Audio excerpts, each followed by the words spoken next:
Hey, Kris, welcome back to the show. Thank you, Pia. I'm glad to be on again. I'm excited to chat to you. Yeah, so last time you came on, you shared this amazing story about how far you had come implementing the no BS method into your business. And it's been almost 2 years since that interview, and you've really skyrocketed since then. You have gotten awards, you've become really well known in the country, in Ireland, and also all around the world. You've been working with clients all around the world. You've worked with some much bigger clients since then. And so I wanted to have you back on the show so that we could hear all about that experience of working with bigger and bigger clients, how your process has evolved, what you learned, and where you are now. So what I'd love to do is start by just asking you to share a little bit about the evolution of the kinds of clients that you've worked with since we spoke. And you can maybe tell us a story or two of a couple clients that you've gotten since we last had you on the pod. Yeah, no, I think it's nearly 4 years ago whenever I first started. I came in fresh-faced and didn't know really what I was at. And then you showed me this new framework, and it was like a duck to water. So it's like, this makes sense. It was actually humbling as well to start because, like, 20 years experience, I thought I knew how it was done. And then you showed me a new way of doing it. So it was kind of like, throw all that out and start again. And it was the best thing I did. So yeah, I started off and it was like the 3,000, 4,000 pound jobs. And turning them around back then, for in 5 days was just a aha moment, the light bulb that you can't do this and all the guardrails that you had and, leading the client and being able to do this stuff gave me a second wind as a designer. And then from that, the confidence started building. And then I started thinking, oh, can I do this a bit different? Can I add a bit more to it? What if I take something out? And so I took what you had and kind of adapted it slightly and made it my own thing. And I think that's what a lot of the successful students are doing. They're learning the guardrails first of all, and then they can tweak and play with it. So from that there, we got up to the bigger jobs, and it's the 20, 30, even a 50K job we've done, turn it around in a month. And we've just won our first 100K client. But Wow. again, obviously that's not going to be a 5 day thing. That's split up into mini intensives. So we're treating this like an intensive per month. And the client loves it because they know exactly what they're getting, when they're getting it, and how much it's costing. So much so that we're winning the bigger jobs off the bigger agencies. We're still a two-man band, really, two-man company, and we're competing against the agencies in the UK and Ireland with 20 plus. So yeah, it's just unbelievable. Wow. We're actually, Oh, yeah. sorry. No, go Well, ahead. before keep going, can you tell us a little bit about this 100K client? Who is it and what is the overall project that you're doing that you're splitting up into these intensives? Well, this one I can't actually disclose too much because it's a government client. Ooh, But government it's money. yeah, but it's great that they actually see our process and we're getting involved in these jobs. But the 50K one was awesome because that was a funded tech startup. Yeah, and we could get in. It was name generation, logo design, identity, brand, even through the ClickUp prototype. So we're bringing this into UX and UI design and then getting involved with developers to take us right the way through. And that's a really interesting one for us because these are bigger things that we've got the ability still to do in-house, Wow. and control the scope on it. Yeah. Well, tell us a little bit about what these bigger, because that sounds like a bigger client too, right? Hmm. Like how many people are involved in the process on their end, and how are you managing this project that has multiple, it sounds like maybe multiple phases, definitely a lot of moving parts, probably a few opinions at least or more. Yeah. How are you keeping the BS out of it? So it's again, there's more personalities and a lot of egos around the table whenever you get to these bigger things. With six stakeholders at the start, again, I was doubting that this process could work for this. But again, if you delegate, we were saying before, laughing, you slap a sheriff's badge on one of them and give them the responsibility, then they control everybody else, and just who's interested in the project and who's there just to make up the numbers at times. So you have to find who's invested and who's excited about it and work with them. But another thing which is great is my business partner Aidan. He's awesome as a project manager. So he can keep things on track. He can, delegate and facilitate, and it allows me to still be the creative and do the work. And I think it would be hard to be jumping from one to the other. So again, with the AI and all the tools that you've been showing us and we've been implementing throughout the course, You can have a bigger sort of reach and still keep it tight. Wow. Okay. So I love that concept. Let's talk a little more about that. You said slap the sheriff's badge on somebody. So you got a room of personalities. Anybody listening who's worked with bigger corporate types or bigger companies knows when you got a room full of personalities, it can completely derail a project. So Yeah. what does it mean to slap a sheriff's badge on someone and how do you do that exactly? Well, the whole thing is whenever you sit around the table, you have to make sure that everyone agrees before you start any creative. Because if someone has an opinion, someone doesn't turn up to a meeting and then throws their tuppence in, it starts getting a bit messy, it gets diluted, and you don't know where you are. So again, we make sure everybody's in alignment and agree. So there's a bit of management as much as managing the team as much as the project. And it's exciting because whenever they buy in and get you on board and you build that rapport and the trust with them, it is a smooth process. But like if I was, I wouldn't dream of doing this without the no BS method because it would just be all over the place. Wow. So it's like you're leading them, you're building trust, but you're figuring out, or are you figuring out with them what the pecking order is, or like who's in charge and kind of wrangling them to help wrangle other people, or how does that work? Yeah, well, what's really interesting is we're actually getting into the psychology of it and of people. And some people you see are left brainers and others are right. And I would be very much right brain and Aidan's left. So we kind of split it up and go, right, I'll take these two over here and you take those guys. And you speak their language. And again, it's understanding, but it's a lot of active listening and really showing that you care and you're relaying back. So there's a lot of like paraphrasing and a lot of just repeating back to them so they understand that you understand. And then really getting to the crux of the problem. So it's not coming in and just doing the pretty pictures and making something a bit pretty. It's really understanding the business issue. With the no BS stuff, I came in as a decent designer, but now I'm a decent business person. And that's the big difference because I can talk about the bottom line, I can talk about cash flow issues because I've been through it as a business owner. So that's a difference between just a graphic designer and starting to bring this strategy and the understanding and the empathy into business. And that's what's separating us from before I started with you and where I am now.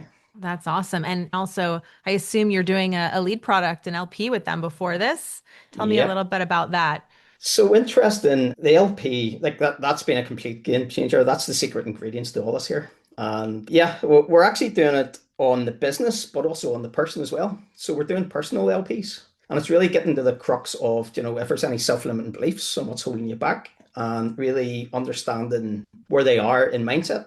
Because what we noticed was we were building these awesome brands and it was exactly right for them and they loved them, but they weren't brave enough to step in and own them. So we had to bring the business owner, whether it was a CEO or a solopreneur, into this here. And I actually went back and qualified as a hypnotherapist 5 years ago, and I don't know why I did it. It was kind of just out of the blue.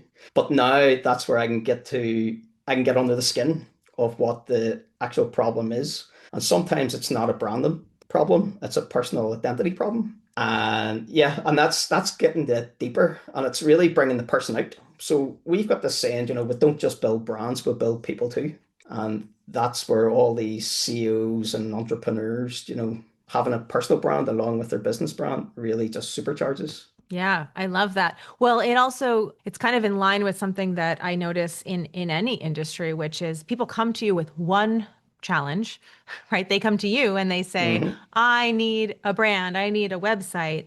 And then you go, okay, great, we can do that for you. Let's do this first step in the LP. And then you uncover what's actually gonna need some help and some tweaking and give them a plan based on that. And then all of a sudden you're the only person that did that because everybody else is just throwing them a proposal for their website and it's a completely different offer Yeah. with a completely different level of trust and authority is what I'm hearing. Yeah, and it's that empathy piece, people buy from people. So if they know that you really understand them and their issues, then it's a no-brainer and they don't go anywhere else. Yeah, so that's the LP, we've started playing with it and developing it. Sometimes we put too much in. And we went too big with one client, it was a Canadian client, and almost lost the job, almost scared her away because the vision was too big. Yeah. And then so I learned off the back of that, you have to meet somebody where they are Hmm. now and make sure you're offering them what they need and not what you think So it's kind of that the future state, and because we're so visionary, we can go there right away, but you have to be responsible with where you're taking people. Yeah, absolutely. And also I'm glad you brought that up because I mean you've been around our community long enough to also see many people fall into the trap of they learn the process, they learn it well, they do it successfully, and then it starts to grow and then it starts Hmm. to get bigger and bigger and bigger. And sometimes it's really important that you're around a bunch of people who know know how this works to remind you, hey, that's it's too much now. You're going to paralyze this person. It's they're and they're not going to let you know that either. They're going to tell you, wow, this is amazing. They're just not going to close, or they're going to have analysis paralysis because you've given them too much. Yeah, So the art of just enough that it's just enough. valuable, but not too much that they feel Hmm. overwhelmed. Yeah.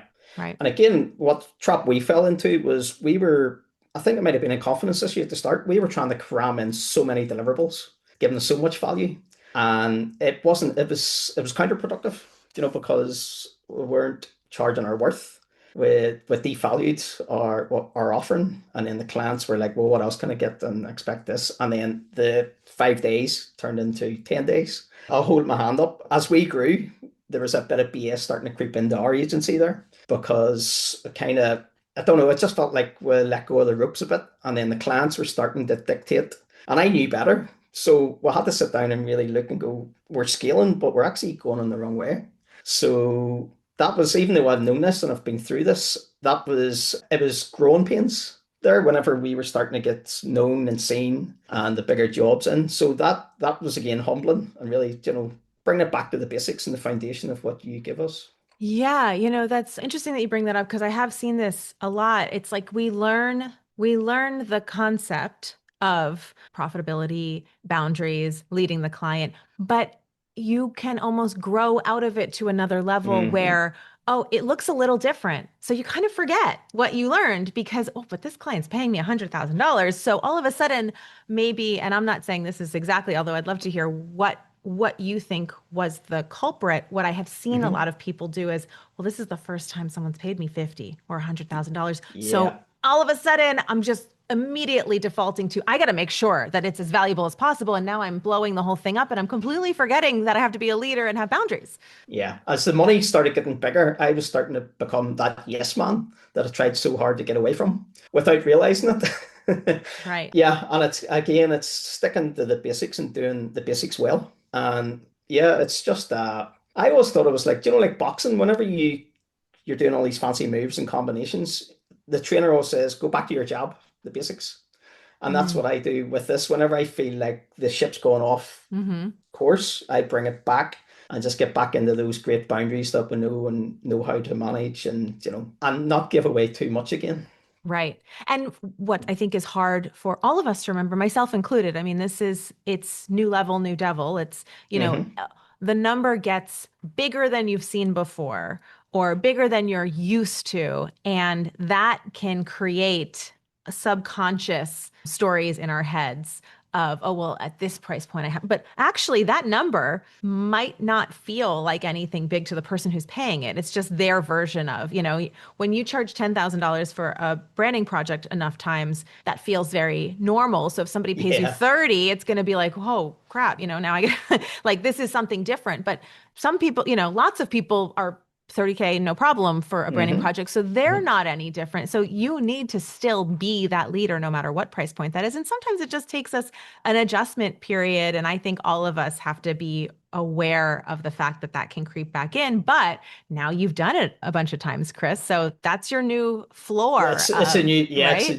new norm. Yeah. And I think the best piece of advice you gave me was get out of the client's pockets. Because I'm over here in Little Ireland and you guys are the big lights and the big skyscrapers in New York, the numbers are a bit different and they're a bit, it has to be relatable. But again, I'm learning my value and my worth. And there is people will pay that if you can communicate the value correctly.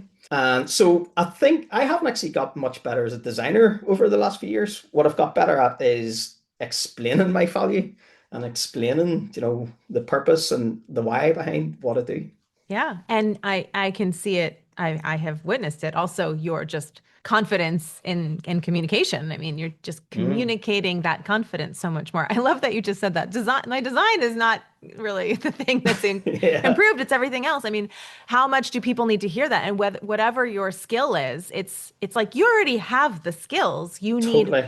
all of these other skills. You need these communication, leadership, business skills, and your amazing skills that you already have are worth so much more. Yeah. Another thing about the bigger jobs and the bigger budgets is there's a little bit more education in selling the LP Mm. because they're set, and a lot of these clients are set in their way that they need three proposals, three prices. And for me to say, no, we can break that, it doesn't have to be that way. You can see them go, oh, right, okay, so there's another way that I can do this. So there's a wee education piece between the smaller clients and the bigger clients to Hmm. show, and it's a taster. As you said, it's a low entry, it's a low price entry point into seeing if can I work with him? Do I like him? Do I trust him? Right. Can he do what he says he can do? Because anyone can have a fancy website, but until you actually start working with that client, Right. that's the proof is in the pudding. So what has been your experience with them? Like when they sign on, are they hesitant? Are they like, "Oh, I get it"? Do you feel like it changes how they see you or the relationship? Like tell me a little bit about what you've observed. I think what I'm actually putting myself in their shoes and going, right, well, how are they looking at me? And it's kind of like, if you want to buy a pair of jeans, you go in the shop, you try them on, they're a nice feeling, they're a nice fit, you go, yep, there's my money.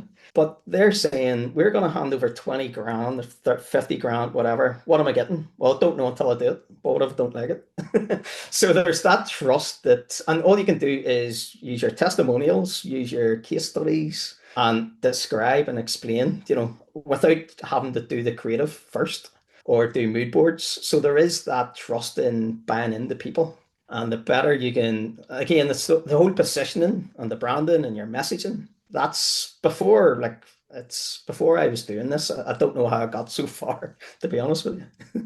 Amazing. That's so amazing. Okay, so you got some amazing awards. I've seen photos of you like in a tux at award shows. Like, Yeah.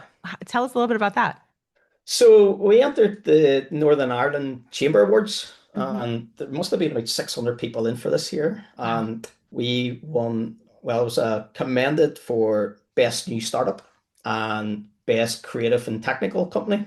Wow. But again, we were up against universities over here. And it's just like me and Aidan walking up on stage. And your And you could, horrible brands. and the horrible brands, yeah, I know. But Oh, I what was love funny, that. yeah. Also, then we were voted in the top 25 for best UK brand positioning, Wow. and this book, like there was Landor, Interbrand, Future Brands, all the massive Wow. multi-millionaire companies. And we were really fighting that imposter syndrome, going like, okay. But it's just a recognition, and it's being brave to own that niche and do something different. So that was kind of like a pinch me moment too. That is amazing. Congratulations. Good for you guys. I loved seeing those photos and I love horrible brands being up there with Landor. That's amazing.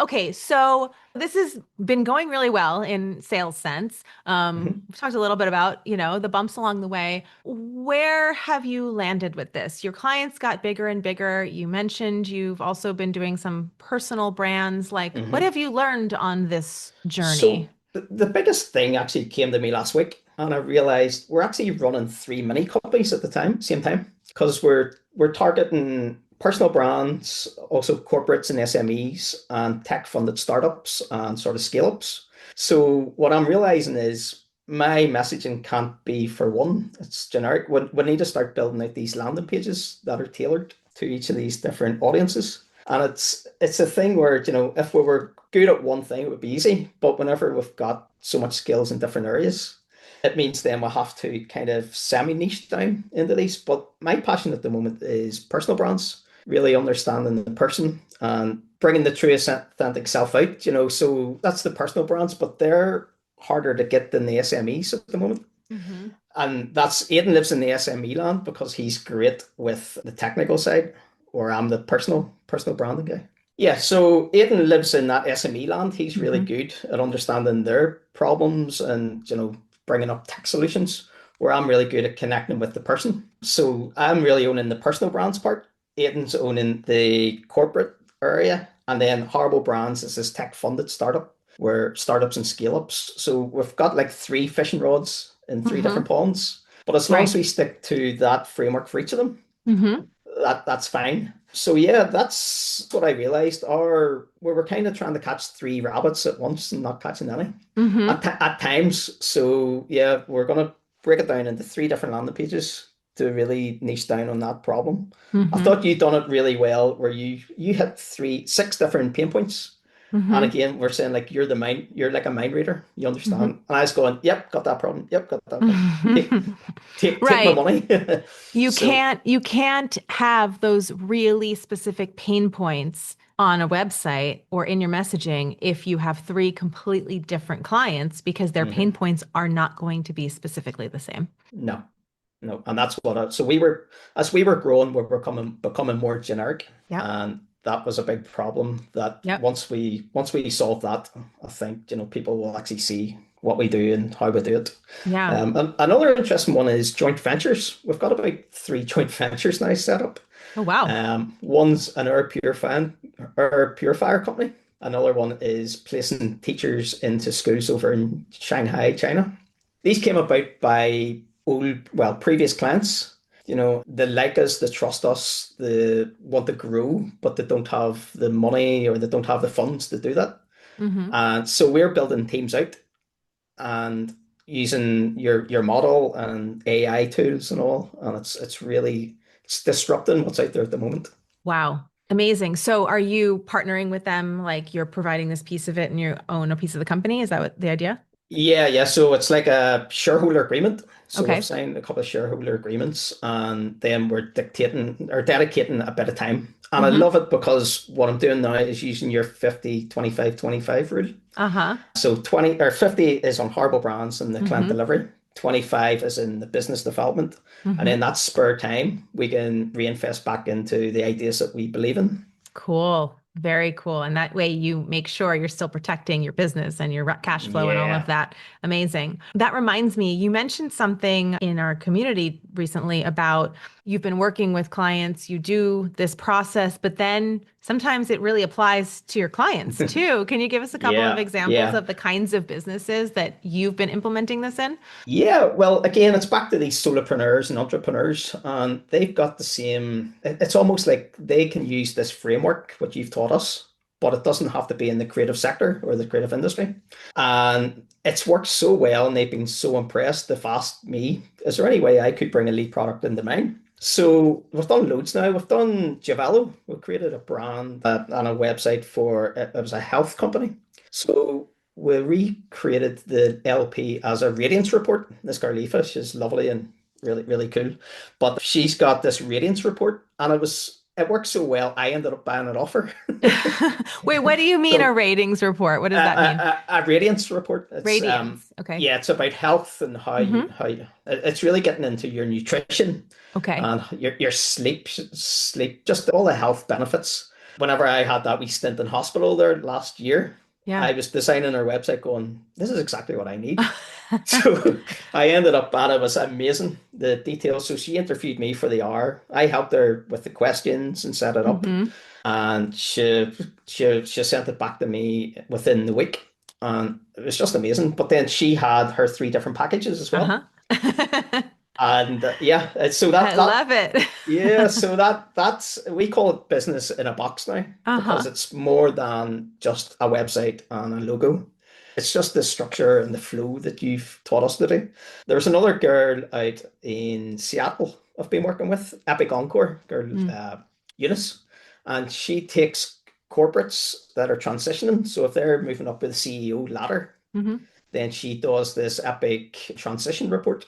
So she Mm. interviews you and sees where you are now, where you want to go, and then the steps to get you there. And it's exactly like ours, but it's just rebranded, repurposed, white labeled. And these guys are really, bringing in the work through the back, off the back of these reports. Amazing. Amazing. Yeah. I mean, in my experience, if you're selling any sort of expertise, start with a lead product. You need your version of a lead product. I'm so happy that you're implementing it. I find a lot of people in our community actually end up because we read so many people's LPs, one of their recommendations in the LP is you should have an Yeah, yeah. LP. I started thinking, should I contact you first in case I'm giving away all the secret ingredients? But then I was thinking, if this is going to better their business, then that's just a service Absolutely. that we offer. Yeah. And, I want everybody to be doing this. I mean, Hmm. I tell people how to do it all over the place, right? It's not a secret. It's more Yeah. like, are you going to do it and how well are you going to do it? And Hmm. how are you? There's a lot of nuance in it as well. I'm sure you can agree. You learn this process, but you can do it poorly. Yeah. Oh, absolutely. Yeah. Another thing we were adding into it was like a 90-day plan to keep Mm. them on track. And we're Hmm. doing the objectives and key results. So that was kind of, okay, well, that's what you need to do, but this is the order you need to do it in. These are the steps and how to measure that. So there was a bit of accountability starting to come in. So we were being more than just a brand designer. Amazing. I also find that when you become more and more expert at what you do, you tend to bring in other things that are supporting tangential to the main offer that you have. I mean, we always stayed a branding studio, worst of all Hmm. design, but I was pricing people, packaging people, telling them about their marketing, Yeah. explaining if they should do a book, like all kinds of things, because you know what? You can't unsee this stuff. When you Yeah. know it and you're looking at a client and you're helping them, it's like, I'm going to kind of need to tell you this other stuff that you need to do as well. And so it kind of naturally happens the more expert you get, even if you're not going to do all of those things. Hmm. I think we talked about this before. It's because we're so passionate about business. What I realized was I didn't really know where branding and business started and stopped. So I was given a lot of business stuff, not Yeah. charging for it. And I was doing that with a strategy as well. So yeah, it's kind of knowing again, what is the project parameters?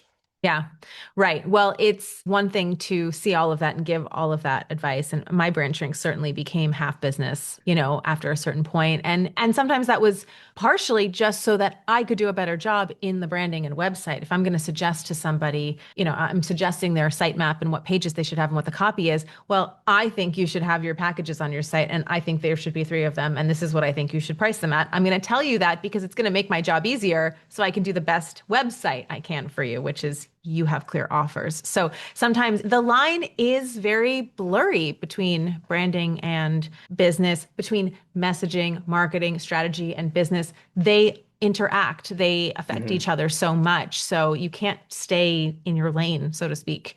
If you once you have to touch those things that are going to affect your work, right? Yeah, it's whenever you start becoming a financial advisor, that's when I draw the line. That's where we draw the line. I'm not gonna, yeah, right. Well, and I haven't been able to do that, right? Because I give all kinds of financial advice in our community. Yeah, So I'm like, yeah. well, this is important too, this is very important. So I know you've worked with a lot of these bigger clients, but I think you told me something recently that as much as you've worked with these bigger clients, there's kind of an excitement in you mentioned you're focusing on personal brands. Tell me a little Hmm. bit about that. Some of the BS crept in and you were like these smaller businesses too. Yeah, well, it's kind of where you can grow with the person, Mm. and really stretch them. And there's a little bit of mentorship coming in. I'm just very carefully, and I'm just aware that my job is a branded designer, and I'm not here for emotional support. I don't mind giving it when I can, but You're not a there's a therapist yet. I'm not a therapist yet. I can be, but yeah. But I love really seeing people become their true self, or seeing them express who they really want to be. And that's where all these self-limiting beliefs, the imposter syndrome, all the stuff that I didn't realize I had a problem with until I started your course. I don't mean that in a bad way, but I yeah, all the sort of hope because not. I remember you set us this challenge in New York whenever I was over, and it was kind of like write down everything that's in your head on one piece of paper, and then get a highlighter, write all the negative things out, and then rewrite it, reframe it into positive. One page was completely yellow, all the negative things, and they weren't true. There was none of those that were true. And then I went, really? That's what I'm telling myself. And I'm seeing that with clients. Clients are coming to me and they're saying, I've got this problem. I'm reframing it for them. And they're going away going like, well, maybe I don't have that problem. Maybe that's the story I've been telling myself. So then Wow. that's where we can really build this identity. So it's the identity really stripping back all those layers that are holding you back in business. And that's kind of where the horrible name came from. It started off as a joke, but then I realized it's a lot of horrible things, whether it's what we're telling ourselves or, it's beyond brands and websites. Yes. Oh, I love that it evolved too. I had the same experience with Worst of All. Like, Hmm. it didn't start with having all of this meaning, but as business went along, it developed more meaning that was very authentic. I can totally see that with Horrible. Do you remember one of your reframes? I remember the next year you came back, you were like, I don't think that anymore. Actually, Do you remember let's what see if that I, is? laugh. I've actually got them printed out here. Oh my gosh. Wait, hold that up. I'm going to take a picture. I love that. Wait. What does it say? Tell us one of your reframes. Money happens very quickly, easily, with joy and excitement. I have everything I need. Amazing. Uh, the world is full of perfect clients that need and appreciate my services and value. Yes. So yeah, so I'm kind of just looking at these every day since like that's 3 years I've been over to New York and but yeah, so that's rewiring my brain this Yeah. to say I'm worthy, I've got value. And it's that whole thing I keep hearing in the course, just because it's easy to you doesn't mean it's easy. Yes. Yes. So easy to forget. I mean, when you look at those right now, how do you feel? Do you feel like, I believe that? Yeah, but I Yeah. didn't. I That's really huge. didn't. Yeah. And you know what's interesting about that? And I'm probably speaking to my former skeptical self. It's not like, oh, you do that and everything Hmm. changes. It's like, Hmm. no, you do that in addition to all of these very specific strategic changes, tactical changes, process. You do all of these things and you do that. And Yeah. together it evolves and you stop feeling that way. I love when I look at an old annual planner, for example, and I'm like, I don't think that anymore. Or like, I don't feel that anymore. Wow, I It's can't believe I it's wrote that. yeah, it's the feeling, that seeing yourself as that future self, then, and people treat you the way you let them treat you as well. So if you have more respect and more belief in yourself and more value, you're aligned, then people start seeing you as you see yourself. Absolutely. And, if we're going back to what we were talking about, remembering to be the leader and hold the boundaries and all of that, a lot of that comes from how you're showing up, how you're speaking, how you're talking, and how you're talking to yourself inside. You can't lead a room of people if inside you're like, oh no, everyone thinks I suck. Like, Yeah. I don't deserve to be here. How are you going to stand up confidently and lead a room of people through an exercise if you are shit talking yourself? Yeah, and that's what I learned as well. You done this exercise with us about different leadership styles, and I realized that I lead by doing. So I quietly do something, and someone sees it and thinks, "Oh, I can give that a go." It's funny because my 4-year-old daughter, Katie, like I've learned to just go and pick up her toys and put one away, and she watches.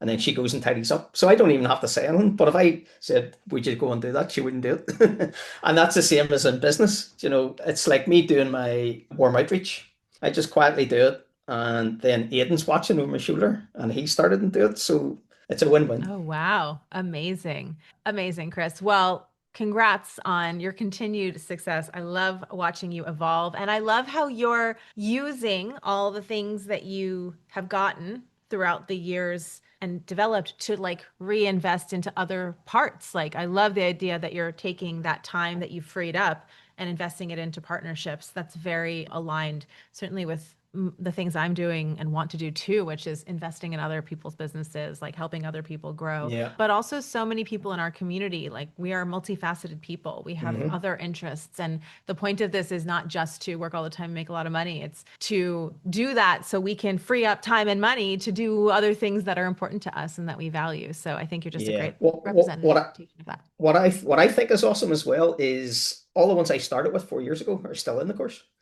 You've got Mike Allner, yeah, Hey, Erica, and that's a compliment to you and the course because thank you. we're all growing together and and supporting each other. So there's definitely there's such value in that community too. Thank you. Yeah, you're going to scare my listeners away. So- there's, listen, you don't have to be there for 4 years, but there's no Yeah, question that the people who stick around have the biggest successes, like, biggest results, yeah. yeah, because there's always more that you can But tweak. but then there's so much value for the newbies that are coming in because we've been through that and it's a proven, and there's so much that the likes of Sarah Chambers is sharing and where she is. So yeah, it's definitely the best business Amazing. decision I've made. Oh, well, thank you so much, Kris. We love having you in our community. And it's also so, I think everybody benefits from having people who have really been doing this for a long time and having people who are just starting. Because one of the things that I've also noticed, it's funny,